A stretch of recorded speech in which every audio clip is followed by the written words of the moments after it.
They set up the janitor as a joke on a blind date until the CEO lady spoke, and silence filled the room. The grand ballroom glittered under crystal chandeliers, laughter bubbling like champagne. It was the annual charity gala, hosted by Viridian Industries, and tonight, someone had cooked up a hilarious prank, setting up Thomas, the quiet, middle-aged janitor who'd cleaned the building for 15 years, on a blind date with one of the city's most powerful women, Elena Vance, the formidable CEO of Viridian.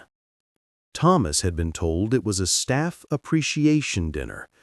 Dressed in his only shirt, slightly frayed at the cuffs, polished shoes worn thin, he arrived with hopeful eyes and a nervous smile.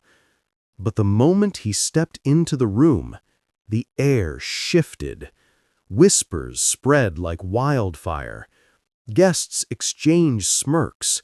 Someone snapped a photo. The date wasn't real.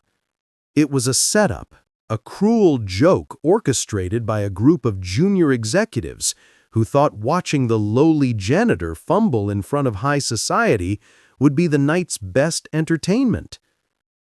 Thomas stood frozen near the entrance, his hands trembling.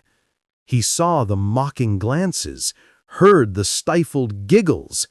His face burned with shame. He turned to leave, but then a calm voice cut through the noise. "Thomas." Elena Vance stood at the center of the room, elegant in a midnight blue gown, her presence commanding silence without raising her voice.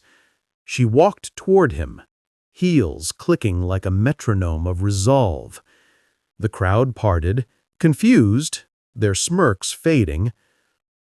She stopped just before him, looked him in the eyes, not down at him, but with him, and said, loud enough for everyone to hear, "15 years ago, when my father lay dying in St. Mary's Hospital, it was Thomas who stayed late every night to clean his room, not because it was on his schedule, but because he saw how scared I was.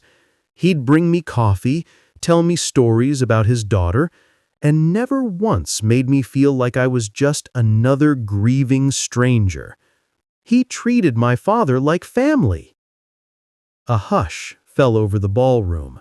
Even the string quartet stopped playing. Elena turned to face the stunned crowd, her voice steady but laced with steel. "You think dignity comes from a title? From a bank account? From the cut of your suit? Look around you. You've spent the evening mocking a man who's shown more grace in one day than most of you manage in a lifetime." She turned back to Thomas, her eyes softening. "You've never asked for thanks. You've never demanded recognition. But tonight, I'm giving it to you. Not because you need it, but because they need to see it." Then, in front of hundreds of the city's elite, Elena Vance did something no one expected. She took Thomas's calloused hand in hers and bowed her head slightly, a gesture of profound respect. The room remained silent, not out of discomfort, but out of awe. One by one, guests lowered their eyes. Some looked away in shame. Others blinked back unexpected tears. The prank had backfired spectacularly, not with embarrassment, but with revelation. Later, as the gala resumed in hushed tones, Thomas didn't leave. He stayed, not as a punchline, but as a guest of honor. Waiters brought him a fresh plate. Conversations started with genuine curiosity, not condescension. And when Elena raised her glass for a toast, she didn't mention profits or partnerships. She said, "To the quiet heroes among us, may we never forget that true worth isn't worn, it's lived."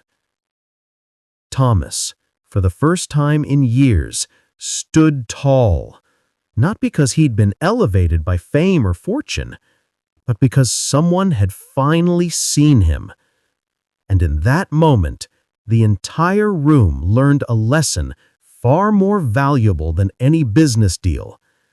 Kindness is the rarest currency of all, and the janitor had been rich all along.